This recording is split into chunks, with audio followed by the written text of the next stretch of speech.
أعوذ بالله من الشيطان الرجيم بسم الله الرحمن الرحيم رب اشرح لي صدري ويسر لي أمري واحلل عقدة من لساني يفقهوا قولي آمین یا رب العالمین۔ السلام علیکم ورحمۃ اللہ وبرکاتہ۔ آج ہم جن پیغمبر کا ذکر خیر کریں گے ان کو اور ان کے بیٹے کو اللہ تعالیٰ نے ایسے عجیب و غریب کمالات عطا کیے تھے جو اور کسی پیغمبر کو نہیں عطا کیے۔ ان کے معجزات اور عجیب و غریب کمالات اللہ نے قرآن میں ذکر کیے ہیں۔ یہ ہیں اللہ کے پیارے نبی حضرت داؤد علیہ السلام۔ اللہ تعالیٰ نے حضرت داؤد علیہ السلام کو بہت سی نعمتوں سے مالا مال فرمایا تھا، جس میں سریلی آواز اور خوبصورت طریقہ عبادت عطا کیا تھا۔ وہ جب عبادت کرتے پرندوں اور پہاڑ بھی ان کے ساتھ شامل ہو جاتے تھے۔ ارشاد باری تعالیٰ ہے سورہ سبا میں فرماتے ہیں، اور ہم نے داؤد علیہ السلام کو اپنی طرف سے برتری بخشی، یا جبالو اویبی معہ والطیر، اے پہاڑوں ان کے ساتھ تسبیح کرو، اور پرندوں کو ان کے جو ارد گرد جمع ہو جاتے تھے، اور ان کے لیے ہم نے لوہے کو نرم کر دیا کہ کشادے زرہیں بناؤ، اور کڑیوں کو اندازے سے جوڑو، اور نیک عمل کرو، جو عمل تم کرتے ہو میں ان کو دیکھنے والا ہوں۔ حضرت داؤد علیہ السلام کے ہاتھ میں لوہا نرم ہو جاتا تھا۔ انہیں یہ وصف معجزے کے طور پر عطا کیا گیا تھا۔ یہ بھی ممکن ہے کہ اللہ تعالیٰ نے آپ کو لوہا نرم کرنے کا ہنر سکھا دیا ہو، تاکہ اس سے زرہیں بنا کر جنگ میں پہنی جائیں اور دشمن کے حملے سے دفاع ہو سکے۔ قتادہ فرماتے ہیں کہ اللہ تعالیٰ نے آپ کے لیے لوہا نرم کر دیا تھا، یعنی آپ کو لوہے کی چیزیں بنانے کے لیے آگ یا ہتھوڑے کی ضرورت نہیں ہوتی تھی۔ ٹھنڈے لوہے کو ہاتھ سے موڑ کر جو چاہتے بنا لیتے تھے۔ سب سے پہلے آپ نے لوہے کے حلقے جوڑ کر زرہ بنائی، یعنی زنجیر کی طرح گول گول حلقے بنائے، پھر ان حلقوں کو جوڑ کر زرہیں بنائی تاکہ وہ آرام سے کپڑے کی طرح مڑ جائیں اور لکڑی کی طرح سخت نہ ہوں، اور ہلکی پھلکی ہوں، بھاری نہ ہوں، لڑنے میں آسانی کرے، مشکل نہ ہو۔ ایسی زریں پہن کر آسانی سے جنگ میں بھاگ دوڑ کر سکتے تھے۔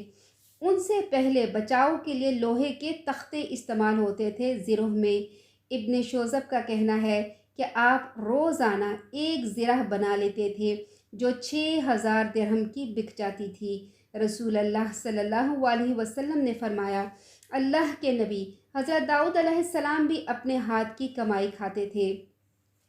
اللہ تعالیٰ فرماتے ہیں سورہ صاد میں، وَاذْكُرْ عَبْدَنَا دَاوُودَ ذَا الْأَيْدِ إِنَّهُ أَوَّابٌ، اور ہمارے بندے داؤد کو یاد کرو جو صاحب قوت تھے اور بے شک وہ رجوع کرنے والے تھے۔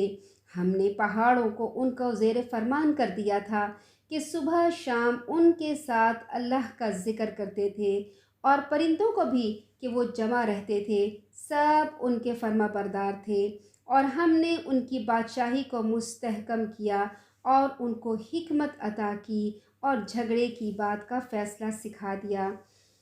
روایت میں ہے کہ رسول اللہ صلی اللہ علیہ وسلم نے فرمایا، اللہ تعالیٰ کو داؤد علیہ السلام کی نماز تمام نمازوں سے زیادہ پیاری ہے، اور داؤد علیہ السلام کا روزہ سب روزوں سے زیادہ پیارا ہے۔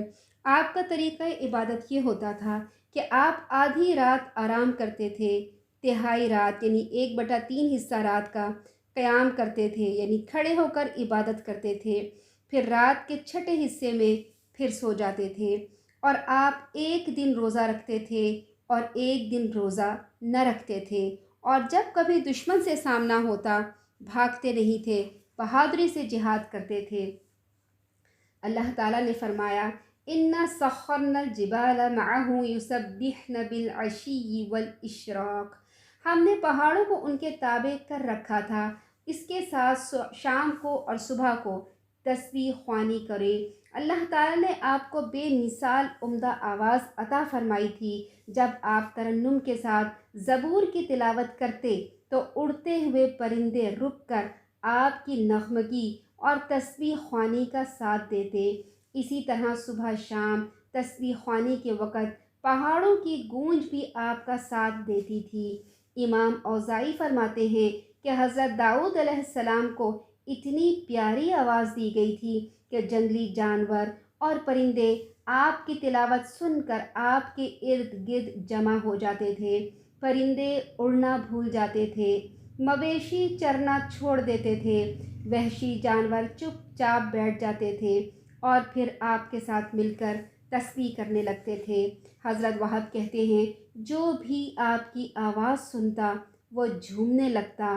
آپ ایسی سریلی آواز سے زبور کی تلاوت کرتے تھے کہ کسی کان نے ایسی آواز کبھی نہ سنی تھی۔ آپ کی پر ترنم آواز سن کر جن و انس، پرندے اور مویشی مگن ہو جاتے تھے۔ ام المومنین حضرت عائشہ رضی اللہ تعالیٰ عنہا سے روایت ہے کہ رسول اللہ صلی اللہ علیہ وسلم نے ایک صحابی ابو موسیٰ اشعری رضی اللہ تعالیٰ عنہ کی تلاوت سنی تو فرمایا اسے داؤد علیہ السلام کی نغمگی میں سے حصہ ملا ہے۔ اس خوبصورت آواز کے ساتھ ساتھ آپ کو یہ خاصیت بھی حاصل تھی کہ بہت تیزی کے ساتھ تلاوت کر سکتے تھے۔ رسول اللہ صلی اللہ علیہ وسلم نے فرمایا داؤد علیہ السلام پر تلاوت آسان کر دی گئی تھی۔ آپ گھوڑی پر کاٹھی ڈالنے کا حکم دیتے اور گھوڑا تیار ہونے سے پہلے پہلے زبور پڑھ لیا کرتے تھے اور آپ صرف اپنے ہاتھ کی کمائی کھاتے تھے، اور یہ تلاوت تدبر اور خشوع کے ساتھ ہوتی تھی، یعنی صرف زبانی نہیں ہوتی تھی، سوچ سمجھ کے تلاوت کرتے تھے۔ زبور ماہ رمضان میں نازل ہوئی تھی، اس میں وعظ اور حکمت کی باتیں تھیں۔ حضرت داؤد علیہ السلام کی ایک فضیلت یہ بھی تھی کہ جب اللہ تعالیٰ نے آپ کو حضرت آدم علیہ السلام کی پشت سے آپ کی اولاد نکالی تو آپ کو یعنی حضرت آدم علیہ السلام کو اپنی اولاد میں سے ایک شخص بہت روشن چہرے والا نظر آیا۔ فرمایا یا رب یہ کون ہے؟ اللہ تعالیٰ نے فرمایا یہ تیرا بیٹا داؤد ہے۔ عرض کی یا رب اس کی عمر کتنی ہے؟ ارشاد ہوا 60 سال۔ عرض کی یا رب اس کی عمر میں اضافہ فرما دے۔ ارشاد ہوا نہیں، البتہ تیری عمر میں سے کم کر کے اس کی عمر میں اضافہ کروں گا۔ حضرت آدم علیہ السلام کی مقررہ عمر 1000 سال تھی۔ آپ نے اللہ تعالیٰ نے 40 سال حضرت داؤد علیہ السلام کو دے دیے۔ جب حضرت آدم علیہ السلام کی عمر پورے 960 سال ہو گئی تو ملک الموت تشریف لے آئے۔ حضرت آدم علیہ السلام نے فرمایا میری عمر کے 40 سال ابھی باقی ہیں۔ آپ نے اپنے بیٹے داؤد علیہ السلام کو جو سال دے دیے تھے وہ بات آپ کو یاد نہ رہی تھی، چنانچہ اللہ تعالیٰ نے حضرت آدم علیہ السلام کی عمر بھی پورے 1000 سال کر دی اور حضرت داؤد علیہ السلام کی عمر بھی پورے 100 سال کر دی۔ آپ کی وفات کے بارے میں حضرت ابو ہریرہ رضی اللہ تعالیٰ عنہ سے مروی ہے، رسول اللہ صلی اللہ علیہ وسلم نے فرمایا حضرت داؤد علیہ السلام بہت غیرت والے تھے۔ آپ جب باہر تشریف لے جاتے تو دروازے بند کر جاتے۔ آپ کی غیر موجودگی میں کوئی شخص آپ کے گھر میں داخل نہیں ہو سکتا تھا۔ ایک دن آپ باہر تشریف لے گئے اور حسب معمول دروازہ بند کر گئے۔ اچانک آپ کی زوجہ محترمہ نے دیکھا کہ ایک آدمی گھر کے درمیان کھڑا ہے۔ انہوں نے گھر کے دوسرے افراد سے کہا یہ مرد کہاں سے داخل ہو گیا ہے جبکہ گھر کے دروازے بند تھے؟ اللہ کی قسم ہمیں تو حضرت داؤد علیہ السلام کے سامنے شرمندہ ہونا پڑے گا۔ اتنے میں حضرت داؤد علیہ السلام بھی تشریف لے آئے۔ دیکھا آدمی گھر کے درمیان کھڑا ہے۔ آپ نے اس سے کہا تو کون ہے؟ اس نے کہا میں وہ ہوں جو بادشاہوں سے نہیں ڈرتا اور دربانوں سے نہیں رکتا۔ حضرت داؤد علیہ السلام نے فرمایا تب تو آپ موت کے فرشتے ہیں، میں اللہ کے حکم کو خوش آمدید کہتا ہوں۔ پھر آپ کی روح قبض کر لی گئی اور آپ کو غسل دیا گیا اور کفن پہنایا گیا۔ جب لوگ غسل اور کفن سے فارغ ہوئے تو دھوپ نکل آئی۔ حضرت سلیمان علیہ السلام نے پرندوں سے کہا داؤد علیہ السلام پر سایہ کر دو۔ پرندوں نے سایہ کیا حتیٰ کہ زمین پر اندھیرا چھا گیا۔ سلیمان علیہ السلام نے پرندوں سے فرمایا ایک پر سمیٹ لو۔ رسول اللہ صلی اللہ علیہ وسلم نے پرندوں کی کیفیات سمجھانے کے لیے ایک بازو سمیٹ کر اشارہ فرمایا۔ حضرت داؤد علیہ السلام بہت پھرتیلے چست بدن کے مالک تھے، بہت اچھے نشانہ باز تھے، تاک کر نشانہ مارتے تھے اور شیر بھیڑیے کے جبڑے پتھر مار کر توڑ دیا کرتے تھے۔ اسی بہادری کی وجہ سے آپ نے ایک جنگ میں حصہ لیا اور بادشاہ کو قتل کر دیا۔ حضرت داؤد علیہ السلام کو نبوت جب ملی، جب ایک دفعہ بنی اسرائیل کے ساتھ انہوں نے دشمن سے جنگ کی اور جنگ میں انہوں نے بہادری کے جوہر دکھائے۔ حضرت موسیٰ علیہ السلام کے بعد بنی اسرائیل کو کافی عرصے جنگ کرنی پڑی، مگر جنگ ہار گئے تو بنی اسرائیل نے اس وقت کے نبی حضرت شموئیل علیہ السلام سے فرمایا، ہمارے لیے کوئی نوجوان سپہ سالار مقرر کر دیں، کیونکہ حضرت شموئیل بوڑھے ہو چکے تھے تاکہ ہم جنگ کر سکیں۔